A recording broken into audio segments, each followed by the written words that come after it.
Hello friends, welcome back to my channel. আশা করি সবাই ভালো আছো। আমি ঝুমকো, আমার ঝুমকোর পরিবারে তোমাদের সবাইকে জানাই অনেক অনেক স্বাগত আর অনেক অনেক ভালোবাসা। তো এখন বাজে দাঁড়াও দেখিনি 5টা 48, আর এখন থেকে আমি আমার ব্লগটা স্টার্ট করে দিলাম। আর দেখতে পাচ্ছ দুপুরবেলা শোয়ার পর আমি বিছানা কিছুই তুলিনি।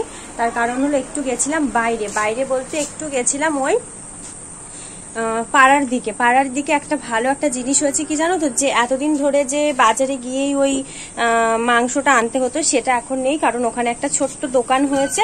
তো সেই কারণেই আমি এখন নিতে গেছিলাম মাংস। এই যে মাংস নিয়ে চলে এসেছি। তো আর গ্যাসটা ফুরিয়ে গেছিল, তো আজকে সকালবেলা না একটু নিরামিষ খেয়েছি বলতে তাও নিরামিষ গ্যাসে রান্না হয়েছে, তো সেই জন্য নিরামিষটা খেয়েছি। আর নিরামিষটা খেয়ে আমার আর এখন ভালো লাগছে না যে এখন আবার ওই আলু সেদ্ধ ভাত ডিম সেদ্ধ খাই। যতই ডিম সেদ্ধ থাকুক না তবু মনটার মধ্যে বলছে না যে ওই আলু সেদ্ধ ভাত এখন খাই। তো সেই কারণে একটু মাংস নিয়ে চলে এসেছি। আর সব সময় হাজবেন্ডকে যদি বলি না ও একটু কেমন কেমন হয়ে যায়, তো সেই কারণে এরকম মাংসটা আমি নিয়ে চলে আসলাম এখন এখান থেকে। আর এখানে দোকানটা হয়ে ভালোই হয়েছে, যখন মন চাইবে একটু মাংস তো অন্তত নিজে থেকে নিয়ে এসে খেতে পারবো। কারণ ওই হাজবেন্ডকে বললে খেচর করে নিয়ে এসে দেবো, হ্যাঁ নিয়ে এসে দিচ্ছি, সেই করতে আমার হয়ে যায়। তো চলো, যে সমস্ত কাজ আছে বিকেল বেলার সেই সমস্ত কাজ মাছগুলো করে নিই। আর হ্যাঁ, যখন আমার গ্যাস ফুরিয়ে গেছিল তখন আমি কিসে রান্না করছিলাম বলো তো? এই যে আমার ছোট গ্যাসটা, এটা হলো নিরামিষ, আমার বৌদের গ্যাস, তো সেই কারণেই আমি নিরামিষ রান্না করছিলাম। তো আমার এখন কাজ হলো এটাকে আবার যেখানকার জায়গা, মানে আমার তো ধরো অল্প জায়গা, তো সেই কারণে এটা আমি আবার খাটের তলায় ঢুকিয়ে দেবো। তো চলো কাজগুলো করে নিই, তারপর ফ্রি হলে তোমাদের সাথে আবার কথা বলছি।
সেই জন্য তোমাদের সাথে স্ট্যান্ডটা যেহেতু একটু নড়বড়ে হয়ে গেছে, সেই জন্য এখানে আমি দিতে পারছি না। কারণ বাই চান্স যদি মোবাইলটা পড়ে যায় তাহলে খুব খারাপ হয়ে যাবে। সেই জন্য একদিন তোমাদের সাথে আমি রান্নাটা ঠিকমতো শেয়ার করতে পারছি না। বাই চান্স এই নড়ার ইয়েতে যদি পড়ে যায় তখন একটা কাজ করতে আর একটা কেলেঙ্কারি হয়ে যাবে।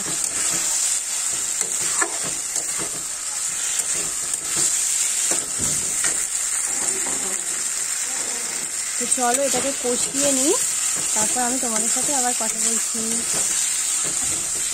আমি যেহেতু আস্তে আস্তে দিয়ে মাংসটা রান্না করি, কারণ মানে গ্যাসের ফ্লেমটা আস্তে দিয়ে রান্না করি ঢেকে ঢেকে, তো দেখতেই পাচ্ছ আমার মাংসটা প্রায় হয়ে এসেছে কষানোটা। এই দেখো, দেখেছো কেমন জল ছেড়ে দিয়েছে। এবার আমি গ্যাসের ফ্লেমটা হাই করে দেব, দিয়ে এই জলটা যেই টেনে নেবে তারপর আমি এর মধ্যে দিয়ে দেবো একটু গরম জল, দিয়ে তারপর জাস্ট একটু ফুটিয়ে নিয়ে ওর মধ্যে গরম মশলা কিংবা মিট মশলা দিয়ে নামিয়ে নেব মাংসটা। তাহলে একদম নর্মালভাবে মাংসটা রান্নাটা হয়ে যাবে। আর এদিকে আমার ভাতটাও হয়ে গেছে, এই দেখো দেখতেই পাচ্ছ ভাতটাও হয়ে গেছে। মাংসের কালারটা কিন্তু দারুণ এসেছে, রাত্রিবেলা বলে তোমাদেরকে অত বোঝাতে পারছি না, ঠিক আছে, আর ঠিকভাবে দেখাতেও হয়তো পারছি না।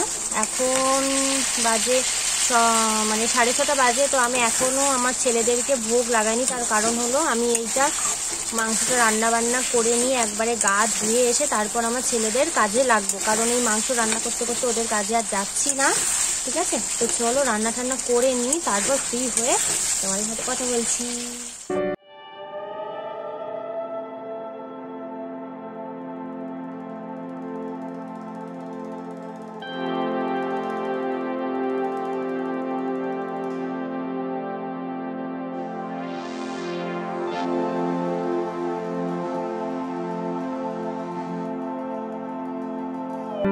হ্যালো বন্ধুরা, আমি কালকে মাংসর ভিডিও শ্যুট করার পর তারপর তোমাদের সাথে কোনো ভিডিও শ্যুট করতে পারিনি, শুধু সকালবেলা হাজব্যান্ড একটা হনুমানের ভিডিও তোমাদের সাথে শ্যুট করেছে, তারপর আর কোনো ভিডিও শ্যুট করা হয়নি।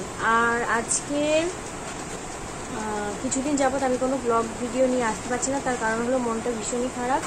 আর তার কারণ হলো 8ই জুন একটা দুর্ঘটনাবশত আমার অ্যানা মারা গেছে। না কি করে মারা গেছে, সেদিন সকালবেলা প্রচণ্ড খেলা করছিল, প্রচণ্ড মানে ওরকম কোনোদিন খেলা করে না। এবার যেহেতু আমাদের বাসের ঘর, তো আমার যে সাইডে শোকেসটা আছে ওই শোকেসের একদম কোনায় ও ঢুকে গেছিলো, তারপর আবার বেরিয়ে এসেছে, আবার ঢুকে গেছে। তো ওদেরকে মানে ধরার জন্য এবার ধরে নিয়ে বের করে নিয়ে এসে ওকে আমি বালতি ব্যাগ মানে যেটার মধ্যে থাকতো সেটার মধ্যে রেখে দিয়েছিলাম। কিন্তু পরে যখন আমার মেয়ে ঘুমিয়ে যাওয়ার পর যখন আমার হাজব্যান্ডকে বলি, তখন আমি পুজো করছিলাম, তখন যখন আমি আমার হাজব্যান্ডকে বলি যে তুমি ওকে বের করে নিয়ে আসো, তো আম দেবো খেতে, পুজো করে নিয়ে গরুদের প্রসাদ আম সেটা ওকে দেবো বলে হাজব্যান্ডকে বললাম যে তুমি ওকে বের করে নিয়ে আসো, তো তখন দেখছে যে একদম মরে আগাটা হয়ে রয়েছে। তো সেই জন্যই কদিন ধরে একটু মনটা খারাপ ছিল, সেরকম কোনো ভিডিও শ্যুট করতে পারিনি, কারণ ওটা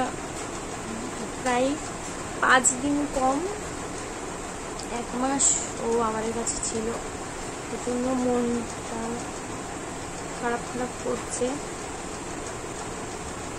এখনো ভুলতে পারিনি ওকে। কারণ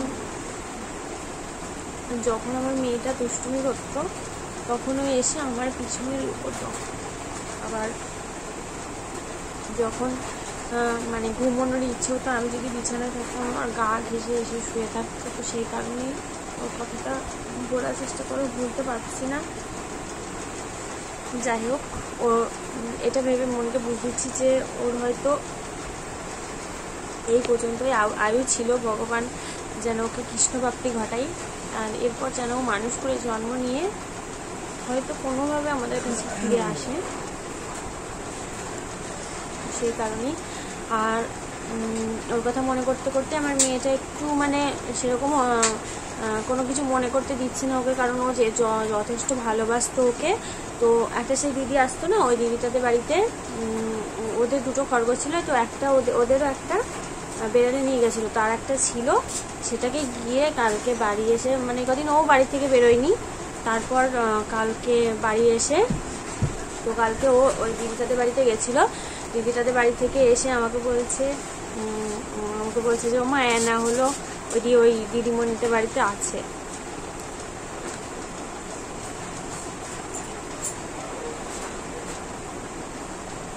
এটা বলছে যে অ্যানা দিদিমণির বাড়িতে আছে।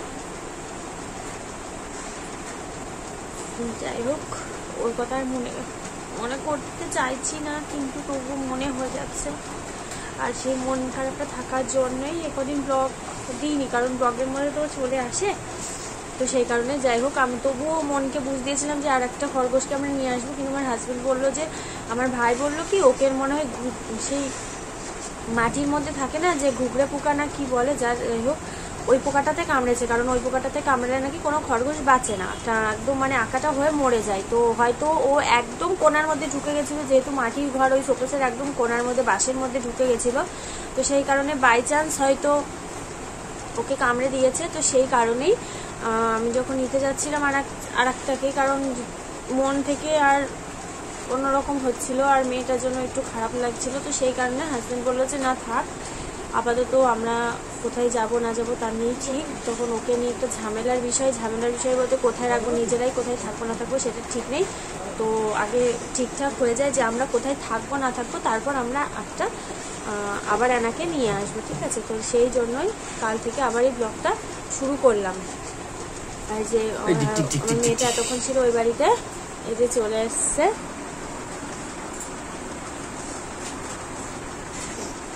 ওকে খুব একটা মনে করতে দিচ্ছি না। যাই হোক আমি চাই যে ও যেন আবার কোনো কিছু ভাবে আমাদের কাছে ফিরে আসুক, হয়তো অন্য রূপে কিংবা অন্য কিছু ভাবে, তো ওর জন্য মন খারাপ তো হচ্ছেই। আর আজকে ফ্লিপকার্ট থেকে এই অর্ডারটা এসেছে। এটা অর্ডার দিয়েছিলাম কারণ প্রচন্ড পরিমাণ মাজা যন্ত্রণা হয়, পেটে যন্ত্রণা হয়, তো সেই কারণে এটা অর্ডার দেওয়া ছিল। আর আজকে এটা এসেছে, এই দেখো এটার কিরকম, এখান দিয়ে গরম জলটা দিতে হয়। তোমরা তো জানোই, অনেকেই বলতে প্রায় সব লোকই জানো। তো এটা নিলাম আজকে, কালারটাও খুব সুন্দর, আজকেই ডেলিভারি দিয়ে গেছে। আর এটার দাম নিয়েছে 172 টাকা। খুব সুন্দর প্রোডাক্ট, আর এত সুন্দর সফট আর মানে নরম। এই দেখো তোমাদেরকে আমি দেখিয়ে দিই, এই দেখো দেখতে পাচ্ছ, ভীষণ সুন্দর আর সফট। তোমরা চাইলে এটা নিতে পারো, ঠিক আছে। তো আজকের ভিডিওটা আমি এখানেই শেষ করছি। ঠিকভাবে তোমাদের সাথে কোনো রকম কথাও বলতে পারছি না, কোনো কিছু ব্লগ দিতে পারছি না, তার জন্য খুব সরি। এটা খোলা যায় না মা, তো সেই জন্য সরি চেয়ে নিচ্ছি। আর রেগুলার ভিডিও দিতে পারছি না, এবার থেকে হয়তো মানে বলতে পারছি যে রেগুলার ভিডিও দেওয়ার, যে কোনো একটা ভিডিও দেওয়ার চেষ্টা করব, ঠিক আছে। তো চলো আজকের মতো ভিডিওটা আমি এখানেই শেষ করছি। তোমাদের সাথে দেখাবে নতুন কোনো ভিডিও নিয়ে। ততক্ষণ তোমরা ভালো থাকো, সুস্থ থাকো আর অল টাইম স্মাইল করো। চলো আজকের মতো টাটা।